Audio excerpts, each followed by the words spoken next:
এক মহাবিধ্বংসী চরম হামলার পর মূলত ইরান জুড়ে সতর্কতা জারি করা হয়েছে। এই প্রথমবারের মতো ইসরায়েলের অভ্যন্তরে সরাসরি আঘাত হানল ইরান। এই আঘাত আনার মাধ্যমে যে ব্যাপারটি ইতিহাসের বুকে স্থান করে নিল তা হচ্ছে ইতিহাসে এই প্রথমবারের মতো ইসরায়েলের অভ্যন্তরে ইরানের তরফ থেকে আঘাত হানা হয়েছে। সামগ্রিক ব্যাপারটি জানার জন্য শেষ পর্যন্ত আমাদের সাথে থাকুন। সিরিয়ার কনসুলেট ভবনে অর্থাৎ সিরিয়ায় অবস্থিত ইরানের কনসুলেট ভবনে হামলার পর সকলে অবশ্যম্ভাবীভাবে ধরে নিয়েছিল যে ইসরায়েলের অভ্যন্তরে ইরানি হামলা নিশ্চিতভাবে ঘটতে চলছে। অনেকে আবার ভেবেছিল পূর্বে ইরান যে ধরনের হুঁশিয়ারি উচ্চারণ করত তার মধ্যেই এই হামলাটি হয়তো সীমাবদ্ধ থাকবে। সত্যি সত্যি ইরান ইসরায়েলের অভ্যন্তরে হামলা পরিচালনা করবে তেমন লোকের সংখ্যা খুব কমই ছিল, কিন্তু শেষ পর্যন্ত ইরান একটি ব্যাপার নিশ্চিত দেখিয়ে দিল, বা তারা এটি ইরানকে একটি ওয়ার্নিং হিসেবে দিল, তুমি যদি পরবর্তীতে ইরানের অভ্যন্তরে আঘাত আনার চেষ্টা করো তাহলে মাস্ট বি এখানে চূড়ান্ত ধরনের আরও বড় ধরনের অপারেশন পরিচালনা করা হবে। 300 ড্রোন কিছুই না ইরানের কাছে। বন্ধুরা, সেখানে জানা হয়েছিল যে 300 ড্রোন এবং তার সাথে ব্যালিস্টিক মিসাইলও ছিল। এখন যদি 5000 ড্রোনের সাথে ছুড়ে তার সাথে আরও 200 ব্যালিস্টিক মিসাইল ছোড়ে তাহলে কিন্তু একেবারে ইসরায়েলের যে প্রতিরক্ষা সিস্টেমটি রয়েছে সেটি ওয়াকেজ হয়ে যাবে। তবে এই ড্রোনগুলো এবং ক্রুজ মিসাইলগুলো ভূপাতিত করার ক্ষেত্রে জর্ডান একটি মুসলিম দেশ হয়ে সম্ভবত ইসরায়েলের পক্ষে কাজ করেছে, কারণ জর্ডানে অবস্থিত আমেরিকার সামরিক ঘাঁটি থেকে এই ড্রোন ওয়াকেজ করার দায়িত্ব এবং ওই ড্রোনগুলোকে ইন্টারসেপ্ট করার দায়িত্ব হিসেবে ভাগ করে নিয়েছিল এই জর্ডানে অবস্থিত আমেরিকার সামরিক ঘাঁটি। মধ্যপ্রাচ্য জুড়ে সতর্কবার্তা দেওয়া হয়েছে, মধ্যপ্রাচ্যের যে সকল দেশসমূহে আপনার আমেরিকার সামরিক ঘাঁটি রয়েছে, যেখান থেকে যদি ইরানের অভ্যন্তরে কোনো সামরিক হামলা পরিচালনা করা হয় তাহলে অবশ্যই আমেরিকাকে জবাবদিহি করতে হবে। তারা সতর্ক করে দিয়েছে সরাসরি আমেরিকার প্রতি, এখান থেকে কোনো হামলা ইরানের বুকে চালানো যাবে না।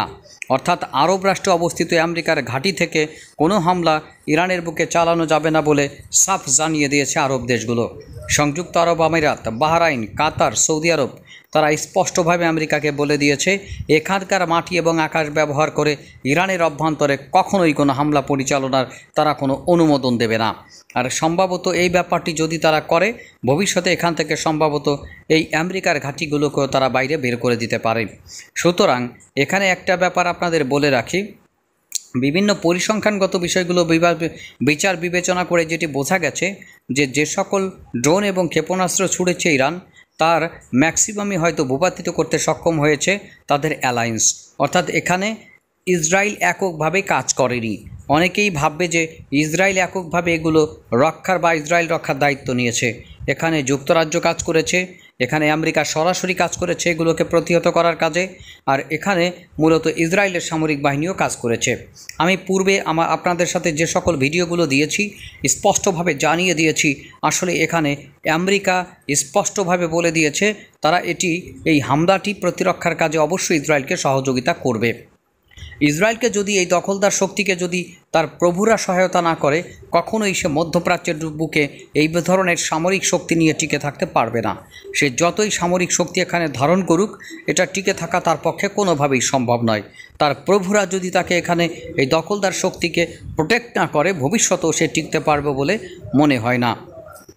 এখন ইরানের তরফ থেকে হামলা চালিয়েছে মূলত সিরিয়া এবং সম্ভবত ইরাকের আকাশ ব্যবহার করে ইরান, আর এর পর্বে লেবানন, সিরিয়া এবং ইরাকের মতো দেশগুলো নিজেদের আকাশসীমা বন্ধ ঘোষণা করেছে। সংযুক্ত আরব আমিরাত এবং আপনার বাহরাইন, কাতারও একই কাজ করেছে। তাদের উদ্দেশ্য হচ্ছে এখান থেকে আমেরিকার কোনো যুদ্ধ বিমান যেন উড়তে না পারে। বন্ধুরা, যাই হোক, এখন কি ইসরায়েল এখানে পাল্টা হামলা পরিচালনা করবে? এখন ইরানের তরফ থেকে দাবি করা হয়েছে হামলাটি মোর সাকসেস। আমার কাছে মনে হয় হামলাটি মোর সাকসেস তারা যতটা ধারণা করেছে ততটা না। ক্ষতিগ্রস্ত এবং ধ্বংসযোগ্য হয়েছে ইসরায়েলের সামরিক ঘাঁটি, কিন্তু সেখানে পূর্বের থেকে তারা আগম সতর্কতা পাওয়ায় সম্ভবত তারা প্রাণহানি এড়াতে পেরেছে, তা না হলে এখানে চরম আকারের প্রাণহানি হয়তোবা ঘটত।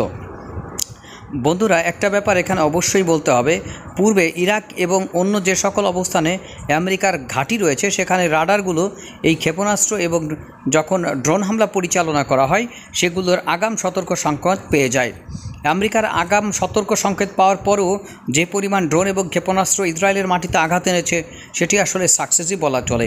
যদি আমেরিকার পূর্বের ওয়ার্নিং না থাকতো এবং ইরান এতদিন পর্যন্ত দেরি না করত, তাৎক্ষণিকভাবে তাদের প্রস্তুত হওয়ার পূর্বেই হামলা পরিচালনা করত, 50% মতো যদি আঘাত আনত, তাহলে লণ্ডভণ্ড হয়ে যাওয়ার সম্ভাবনা ছিল ইসরায়েলের বিভিন্ন সামরিক ঘাঁটি।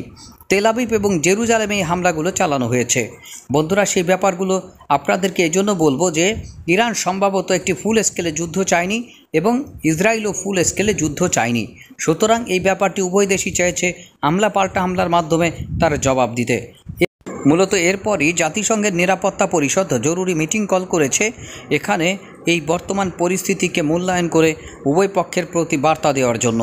এখন ইসরায়েলের তরফ থেকে কি নতুন কোনো হামলা চালানো হতে পারে ইরানের তরফে? বন্ধুরা, ইরানের উপরে কোনো সম্ভবত ইসরায়েলের হামলা না হতে পারে। ইসরায়েল সম্ভবত প্রতিশোধমূলক হামলা হিসেবে আপনার সিরিয়াতে অবস্থিত ইরানের আরও কোনো অবস্থান লক্ষ্য করে হামলা চালাতে পারে। যেহেতু তাদের কাছে আমেরিকার স্টিলথ ফাইটার জেট রয়েছে এবং যুদ্ধবিমান ব্যবহার করে তারা সিরিয়ার অবস্থানগুলোতে ইরানি যে সামরিক ঘাঁটিসমূহ রয়েছে সেখানে হামলা চালাতে পারে। তবে সেখানে হামলা চালালে ইরানও পাল্টা হামলা চালাবে, এ বিষয়ে কোনো সন্দেহ নেই। সুতরাং এখন ইসরায়েলের উপর নির্ভর করছে কত বড় ধরনের হামলার জবাব তারা কি দেবে নাকি দেবে না।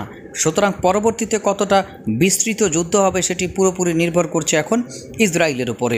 মূলত এই হামলার মাধ্যমে ইরান একটি ওয়ার্নিং দিত ইসরায়েলকে, আর এই ওয়ার্নিংয়ের মাধ্যমে ইরান হয়তো ইসরায়েলকে বলল, তুমি যদি পরবর্তীতে হামলা পরিচালনা করো তাহলে এর চেয়ে বড় কিছু তোমার জন্য অপেক্ষা করছে।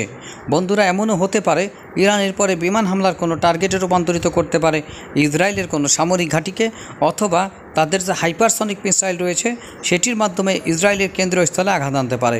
তবে এখানে কোনো হাইপারসনিক মিসাইল তারা ব্যবহার করেনি, ভবিষ্যতে হয়তো তারা এটি ব্যবহার করতে পারে। ইসরায়েলের উপরেই তাদের সমস্ত সমরাস্ত্র ব্যবহারের ইঙ্গিত দিয়ে রেখেছে। এখন বক্তব্য হলো, ইরান এই হামলার পর তার পারমাণবিক অস্ত্র কতটা সামনের দিকে তুলে আনতে পারবে। ইরান যদি তার পারমাণবিক অস্ত্র এখন নির্মাণে পুরোপুরি হাঁটা শুরু করে, তাহলে সম্ভবত তারা বড় ধরনের একটি সাফল্য লাভ করার জন্য 1 থেকে 1.5 বছর, সর্বোচ্চ 2 বছর তারা অপেক্ষা করতে পারে। কারণ ইরান 6 মাসের মধ্যে একটি পারমাণবিক বোমা নির্মাণ করতে পারে, আর 1 থেকে 1.5 বছরের মধ্যে সেটিকে ক্ষেপণাস্ত্র বহনকারী ওয়ারহেডে রূপান্তরিত করতে পারে। অর্থাৎ ব্যালিস্টিক মিসাইল ছুড়ে তার মাথায় একটি ক্ষেপণাস্ত্র অর্থাৎ পরমাণু ক্ষেপণাস্ত্রবাহী একটি ওয়ারহেড নির্মাণের ক্ষেত্রে তাদের হয়তো বছরখানিক লাগতে পারে। তবে তাদের একটি পারমাণবিক হামলা চালানোর জন্য যে ধরনের পারমাণবিক বোমা নির্মাণ প্রয়োজন, এই গ্রেডের ফিসাইল উৎপাদন করার জন্য যে ধরনের সক্ষমতার প্রয়োজন, ইতিমধ্যে তারা সেটি অর্জন করে ফেলেছে এবং যত দ্রুত সম্ভব তারা সম্ভবত অবশ্যই 90%-এর অধিক ইউরেনিয়াম ইনভেস্ট করতে সক্ষম হবে। এই ব্যাপারগুলো যদি আপনারা খুব ভালোভাবে জানতে চান তাহলে অবশ্যই আমাদের পরবর্তী ভিডিওগুলোতে নজর রাখুন। বন্ধুরা, ইরানের এখন একমাত্র ধ্যান জ্ঞান হচ্ছে যত দ্রুত সম্ভব পারমাণবিক বোমা তৈরির মাধ্যমে সেটির পরীক্ষা করা অথবা তাদেরকে জানিয়ে দেওয়া, ইতিমধ্যে আমরা পারমাণবিক বোমা নির্মাণ করে ফেলেছি, তোমরা তোমাদের যে সকল প্রতিক্রিয়াগুলো দেখাবা অবশ্যই সঠিকভাবে দেখাইও। আর এটি একটি ইতিহাস সৃষ্টিকারী ব্যাপার, কারণ মধ্যপ্রাচ্যের দেশ ইরানই সর্বপ্রথম এই দখলদার দেশটির বিরুদ্ধে তার সর্বাত্মক হামলা পরিচালনা করার মাধ্যমে একটি ইতিহাস সৃষ্টি করলো। হয়তো দখলদারিত্বের যে সকল আপনার চারপাশ অ্যালায়েন্স মিলে তাকে রক্ষা করার জন্য যে কৌশল নিয়েছিল সেটি সাময়িকভাবে সফল হলেও দীর্ঘমেয়াদী একটি পতনের নিশ্চয়তা পেল। ধন্যবাদ সকলকে। আল্লাহ হাফেজ। ভালো থাকবেন, সুস্থ থাকবেন।